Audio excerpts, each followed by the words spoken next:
Before we start the show, we'd like to thank our sponsors for 2025. SEBA, the Southeastern Beefmaster Breeders Association. Jones Beefmasters, Mr. Clark Jones of Savannah, Tennessee. Valor Cattle Company with Jordan Taylor in Hahira, Georgia. Rockin' RB Cattle Company, Crosby, Texas. Beef, the Beefmaster Education Endowment Fund. Our host, JCS Farms, Beefmasters, Jared Strickland, Savannah, Tennessee. Emmons Ranch, Beefmasters, Fairfield, Texas. Cottage Farms, Beefmasters, Jackson, Tennessee. Lissy's Beefmasters, Stockdale, Texas. C&M Ranches, Kershaw, South Carolina. Our other host, G&M Cattle Company, Josh Morrison, Taylorsville, North Carolina. And Sea Shepherd Beefmasters, McAllen, Texas. Thank you for all your support. We couldn't do it without you. Welcome, Master Banner. We're your hosts, Josh Morrison and Jared Strickland. How's it going, Jared? Man, it's going good. Finally getting to watch a little grass grow. That's nice. I love everything's turning green around here. It's always fun when that starts happening. Oh yeah, it's starting to green up a little bit. We had a real nice warm day today. Only thing is the pollen's starting to get out, so my eyeballs is itching. And the Bradford pears are out, and the Yeah, they ragweed's going. coming out, and But I'd rather have that than not and go ahead and get warm and let's get going. I'm ready to get some cows grazing. it was 76 or 78 here today. And man, I love wearing short sleeve shirts. I keep Oh always yeah. forget in the wintertime just how nice it is.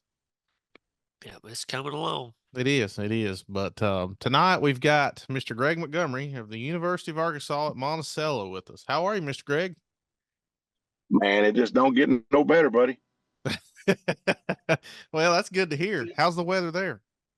Oh man, it's been windy, but man, the grass is greening, and we are in happy times right now. It's my favorite time of year. Love that green grass, and them cows and and fall calves are just kicking it right now. It's fun time in Southeast Arkansas right now.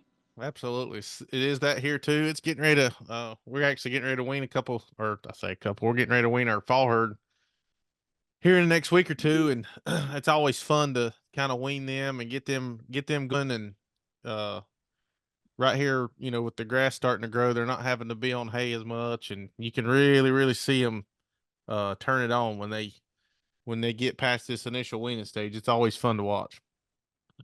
Fun times. So just kind of going in, I know we're going to talk a lot about the university and things like that tonight, but maybe just starting out, just what's your story? Give us the background of Greg Montgomery. Well, you see, when I was just a wee lad, I'm kidding. Sorry. Man, I grew up Southeast Arkansas, showing registered Lemmy cattle, just small registered limousine herd. And my brother was older than me and went to school down here at the college. And man, I can remember whenever I was 8, 9, 10 years old, coming down here with him and helping him feed cows. And man, I guess since I was that age, I've just kind of enjoyed the life, you understand. And the older I got, I came to college down here, and I graduated high school on a Friday night, started work out here as a student worker on a Monday morning. And I have been here since then. My boss left whenever I was a senior. I had one more semester of college left, and he left. And at that point, we were Southeast Research Extension Center here at Monticello. We was part of the UADA, University of Arkansas Division of Agriculture, Southeast Research Extension Center. And for 18 years, I actually worked for Ag Experiment Station. Then the station closed down. They decided to shut down the Southeast Research Extension Center, and UAM decided that they still wanted to have a cattle influence on campus, and they needed somebody to take care of that situation. So I just stayed, and here I am. And that's been about 7 years now. So basically been in the same job since I was 18 years old, but couple different roles as over the time. So it's been a good ride. Man, that's awesome. Especially being, you're able to get that right there out of school like that, get all that experience and kind of roll right into it. Yeah, I had an internship with Tyson for 3 months, and when I left the college that summer, I said, "Man, if I don't ever see another cow, I'll be happy." Uh, I ran back to the University of Arkansas at Monticello, and I said, "Man, I don't want to work in a chicken plant. I had enough hanging chickens, and man, Oh it's man. been a wonderful life." So just to say, you don't miss the chicken business. Not one bit. I ain't got nothing against eating chicken, but I don't want to have to hang no more. I'm telling you, brother, that was a learning experience. The last day I left there, the guy said, "Man, I don't know if you know what you want to do, but you know what you don't want to do." Yeah. You for Hey, sure about that. Yes, sir. that's good though. That That keeps you hey, away from trouble, don't it? it was a great internship, my brother. Yeah. You learned a lot. You bet I did. There's a lot of life lessons learned right there. You bet it was. You bet it was. Oh, so Well, kind of moving forward, with the UAM. So how did obviously this is Beefmaster podcast. So how did UAM get into the Beefmaster business? Well, Dr. Ed Coburn. I don't know if y'all know Dr. Coburn. He is down around Cameron, Texas. His son, John Coburn, 3C Coburn Cattle Company. Y'all, anyhow, they're Beefmaster breeders, and he is who hired me at UAM to be the beef research technician there back whenever I was my last semester of college, and he was raising Beefmaster cattle. We were a Brahman influence designated research herd. Okay. So you can imagine the cattle, the base herd that was donated to the college back in the 80s. Okay. And it has just been a evolution of trying to grow that herd up. And man, they've crossed it with multiple things. Well, like I said, they wanted to maintain that Brahman influence on that set of cattle in order to conduct research protocols. So Yeah. they had one of two options really that they were looking at, either Beefmaster or Brangus. And Dr. Colburn had the connection there, being a producer, and actually the very first Beefmaster bull that we AI'd to was Classic Cotton. Mr. Beal and Miss Dusty Carr came here, and that's the first people I ever met with Beefmaster was Mr. Beal and Miss Dusty, and that was the first bull that we used back in 1999. And so basically, we had for years we were just using Beefmaster semen as what was just producing our females. Okay, we were keeping all our females from the AI and just getting rid of all of our steers, doing our research protocols. Never were we ever really working towards um, a registered herd. Okay, and then along came fellow by the name of Bill Pendergrass. And Mr. Bill come out there and knew that we had a pretty extensive list of data on some Beefmaster genetics. And they were looking at that RFI index and knew that trying to put some data together on that and trying to look back at some history of what we had done, try not to reinvent the wheel since we had a ton of data on Beefmaster cattle. And in the middle of all that, Bill said, "Man, Greg, you realize you got some cattle that would qualify for the upgrade program in the breed up program." And at the time, man, I was a little short sighted. Really, I mean, I guess I really wasn't even thinking of the possibilities what we could do in establishing a registered herd here on campus.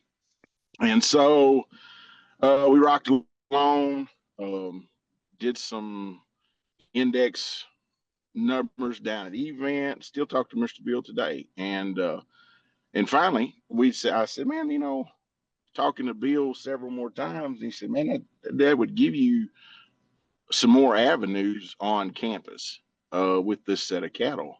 So it's just we've kind of grown from basically just a research Brahmin designated herd back in the late 90s to now that we are trying to establish a registered herd here on the campus. That's awesome. And I mean, looking back, it's funny how pretty much everybody you talk to in the register business never really planned on being in the register business to begin with. And it's funny because everybody's kind of in the same boat, even at the college. You didn't have the operations, and it just kind of found you. And I'll tell you, I mean, you're in the same cell we are there at Cattleman's Elite, and I mean, you can tell the work you guys put in day in and day out because it shows. And it's pretty amazing at how that works. And kind of, I guess, and you probably answered this a little bit, but more in depth, how, let's just turn the tables and say, how has Beefmaster, the BBU, or just Beefmaster in general, helped UAM as far as just growing as a college, maybe getting the attention of maybe more students? How does that kind of translate to you guys? Well, I'll tell you that I'm a true believer that within every breed, there's excellent and superior genetics within every breed. Okay.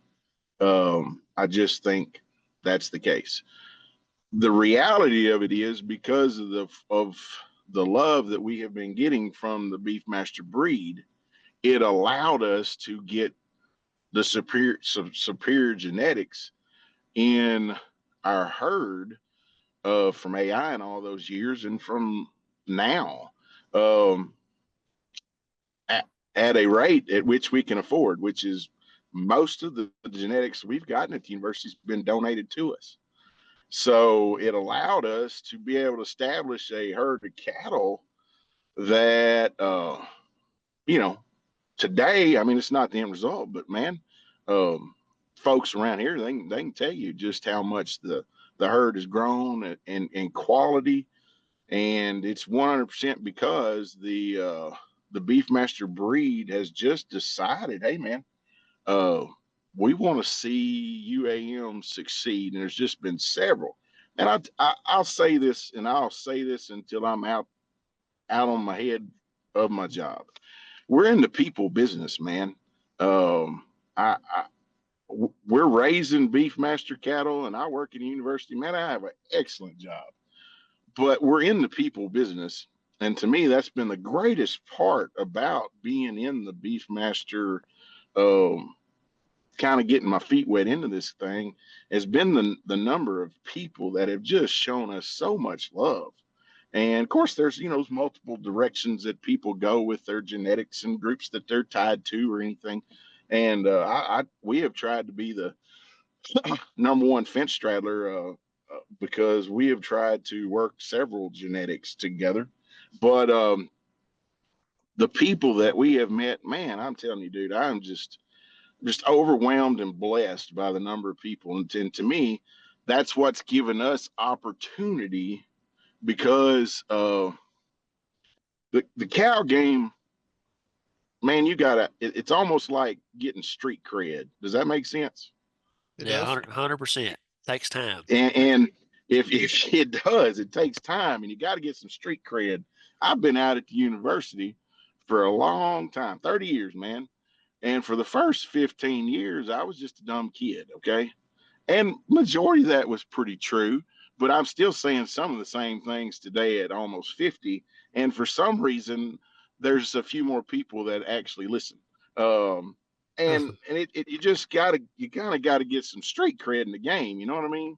And if you Oh, got a little absolutely. street cred, if you got a little street cred and you got some pretty good looking cattle, you'll get an audience. And because the cattle have just kind of transformed, and the quality that, like I said, we try to, I mean, we've used multiple combinations, not just straight bred Beefmaster. I mean, we've got some, I wanted to see Brangus females raising calves right along Beefmaster calves. I wanted to see Charolais bulls on my Beefmaster, commercial Beefmaster cows. I wanted to see Ultra Black bulls on my Beefmaster cow. I wanted to bring people here on campus and them go, well, dang, that works. Look at that. I like that. And not me just whooping them overhead with a stick, but carry them around, Absolutely. let them look at the product and go, okay, here you are. You make up your mind. You tell me if this set of calves is a pretty good set of calves. So that's really what the BBU's done. Man, it has helped. Beefmaster breed has helped us really just legitimize our herd as far as quality and continue. Man, I mean, it's actually just ramped up more and more. And so that's where it's been huge for us. Well, it's awesome. And I mean, 2 quick points, and you tell me if, tell me if I'm right or wrong or out of line here, but, you're able to do, especially with all the genetics you're talking about, that a lot of people are not able, and when I say this, I mean, can't afford to make a mistake. No, you really Well, still yeah, can't afford to make a mistake, but you're in a great situation, school, to where you can try to mix this and this or that and this or this and this, and if it doesn't work, you're not as concerned about being just a small farmer not knowing if it works. You're able to take that, and then you can take that information and distribute it to the Beefmaster breeders and say, look, guys, this works. I've seen it. I can see it. This doesn't work because I've seen it. And I feel like that's one thing that probably really helps you as well, especially being at the university, is being able to do that kind of things. And that goes back to the research. And then I'm going to put in my shameless plug here. It all cycles back to beef, the Beefmaster education. And that's, a lot. That's what beef is. And I hope everyone on this that listens will support beef, because it does nothing but helps us be able to give that research and give that education to the general public, to the breeders, to whoever may need it. But without that, it's hard to keep funding things. And y'all can tell I'm on the board of that now, can't you? Yeah. But I got to get that plug in there. But I mean, no, I think those 2 points I did want to hit for sure, because I do think it matters, and I think all that matters. Getting information to the general public is what it's about, and that kind of leads us into the next question I got for you there, Greg. Is so how is UAM going to help Beefmaster? I guess would be a good way to look at it. well, with the the reason why universities are in the research business, okay, or in kind of any information relay business, all right, is we should be an independent mouth, okay? We should be somebody that can take problem A and try to find an honest answer to problem A and not be any bias from it, right? I mean, that's the whole point in university research. That's why we've been in business for however many hundreds of years we've been in as far as doing university research. So as for UAM, how we help you the breed is they've seen over years how, because I have eyes, okay, that the average producer doesn't have, okay, not just alumni, not just students. I mean, we have a field day every year, and we'll have 100 people come on field day. There's not a month that we don't have, whether it's a 4-H group that's coming, who comes with them, this the students and their parents.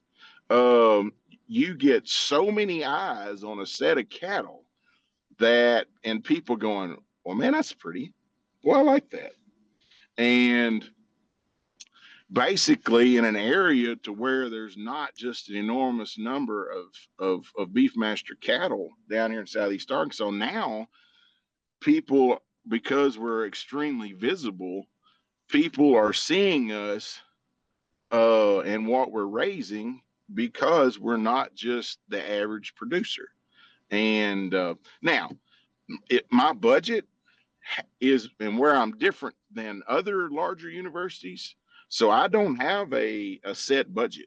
My my budget is based off sales on my cows. Okay, so our cattle has to be productive, man. I mean, we have to have a productive set of cattle.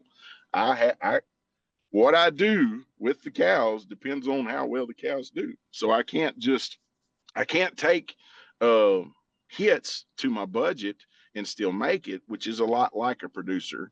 But that's that. Like I said, that's one of the main reasons why I call our program pretty much unicorn, because most larger universities are so big that they have to focus on the research dollars so much. Does that make sense? Yes, And sir. we're not, we're able to be a whole lot more flexible.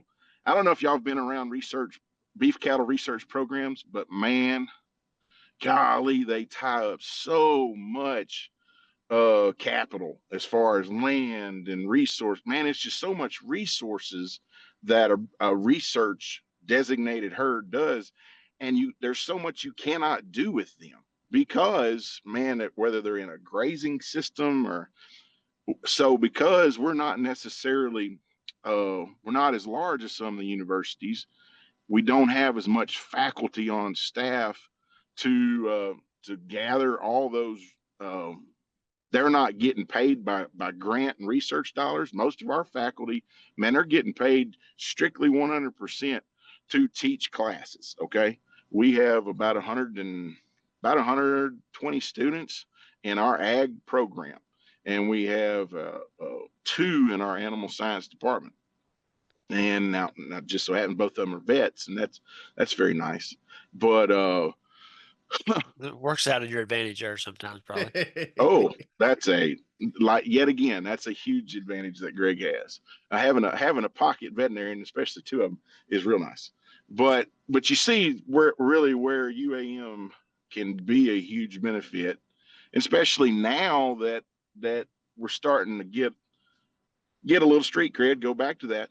You know what I mean? Some folks kind of know that UAM is trying to do some stuff, and man, that they're kind of buying into that. Maybe we're doing something pretty good down here, and instead of getting some leftover stuff, some folks are like, "Hey, man, I got a bull that I just bought," or "Hey, man, I got a bull that I'd like to see because I'm seeing him here at the farm, or that I'm liking his calves out of, or I'm at the sale. I just say, man, I'm really liking the calves, and they're like, well, man, let me help you with a semen donation. So that has really upped our game too. So, like I said, that's really kind of how UAM can be a big bright light for the breed, and trying to, especially in this area, um, to shine a light on Beefmaster.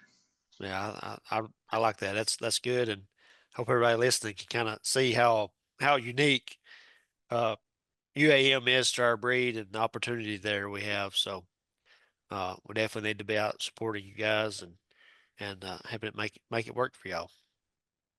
Yeah, and I mean, kind of going to, a couple of our last points for the night was, and it's a good way to kind of roll into it. You're talking about how your budget is determined upon cattle sales. So where does Yes. UAM, where do you market currently? Where you plan on marketing? What's kind of your, we'll just kind of wrap up the last two questions together, if that's okay.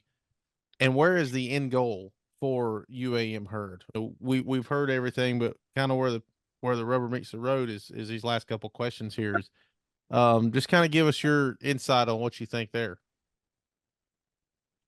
Um, as far as marketing our cattle, man, to me, I'm a huge believer, and have to be, in satellite sales. I have that's ultimately where we're going to be marketing.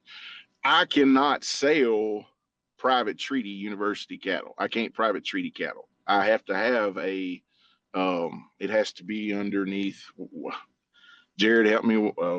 I mean, a bid system. Does that make sense? Yeah, I have a lot of competitive times it bid. has to be sealed Yep. bids or competitive bids. Yep. Can't have none of Yep. that. So What do you call yep. it?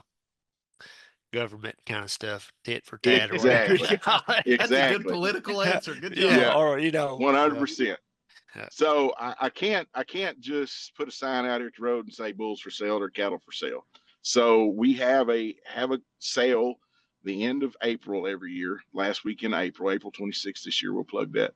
But I'm currently selling. I'll sell some bred commercial females, and like I said, we're looking at trying to get Beefmaster genes on commercial producers' places and seeing those Beefmasters work in their setting. Okay, and I'll sell some bulls on campus. The Arkansas Beefmaster Breeders Association we're heavily involved in that. The Cattlemen's Elite Sale, we had some cattle in that a couple weekends ago. We're OHOA, Central States, and I'm going to Louisiana because ultimately the goal of for me, okay, my ultimate goal is, man, I'm just a recruiter, okay. I mean, the ultimate goal is to try to get kids to UAM. I mean, that I'm just trying to use the cow herd to do that. All right. I try to meet their parents. I try to meet grandmas, grandpas, and aunts and uncles. And because I've heard for so many years that people that come on our campus go, man, you are just one of the best kept secrets around. I'm like, well, shame on us. We should not be a secret. And I thought, I mean, they're trying to give us a compliment, but that's, I mean, I kind of take that as a poke because I'm like, dude, we shouldn't be a secret. People should know that we have a quality program.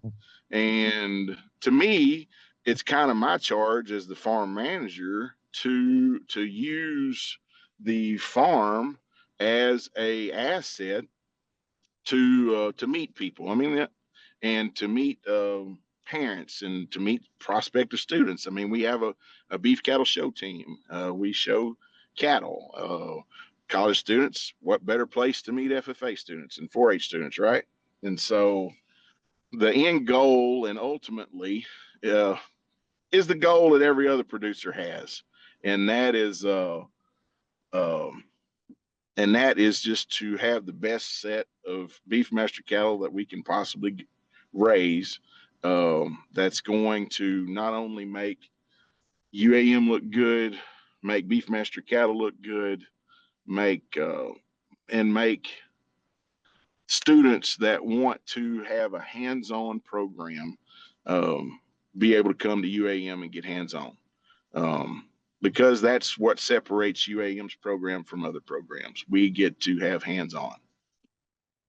Yeah, that's great because that hands-on program gets the future generations interested in this stuff, and we need that. So, and then having them get influenced and seeing Beefmaster cattle and how they work and how they do well and things like that, that's even better. So that's good.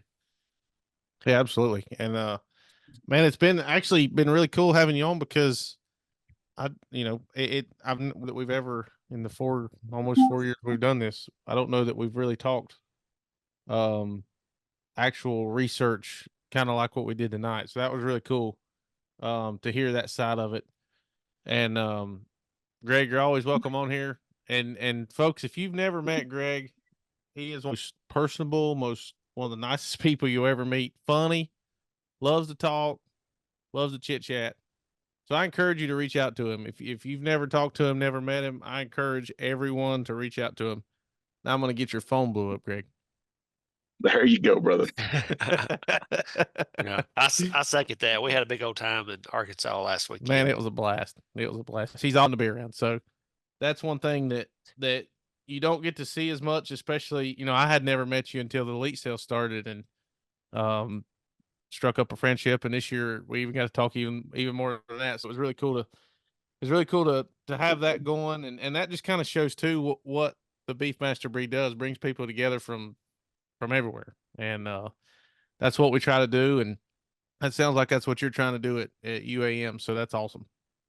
Oh, 100%. I mean, I two of my best friends is in the Beefmaster breed, Randall Coker and East Stillwaters, and Jalen Thomas, who's Copperhead Hill. I told him, I said the other day when we were at the sale, I said, man, I said, if we didn't do this together, how much fun would this be? And if you ain't got some boys or to do this with, it would be a bit of a drag. You know what I mean? Absolutely. But it is a ton of fun. I'm just lucky that my favorite hobby is also my job. So I'm just very lucky. Well, they always say if you enjoy your job, you never work a day in your life. I ain't worked about 2 or 3. At the chicken house. At the chicken house. Amen to that. Oh man. Well, Greg, we really appreciate you coming on. We're out of time, but it has absolutely been a pleasure to have you on. We really appreciate you coming on, taking time out of your evening to do so. I think a lot of people are going to get a lot good out of this episode. Yeah, we appreciate it. Well, I hope so. It's a pure pleasure, man. Like y'all, thank what y'all do, and y'all keep on keeping on. Hey, we'll try. Hey, thank you. Thanks again, Greg. And we hope everybody enjoys this episode, and we'll try to have you on again sometime soon. But until then, we'll see everybody on the next episode. See y'all. Later, guys. Well, we want to thank everybody for listening to the Beefmaster Banner podcast. Please know that we are on Apple Podcast, Spotify, and we are on YouTube. Just search Beefmaster Banner. Please like, share, comment, and subscribe. We love hearing from you, and we'll see you on the next episode. Thank you.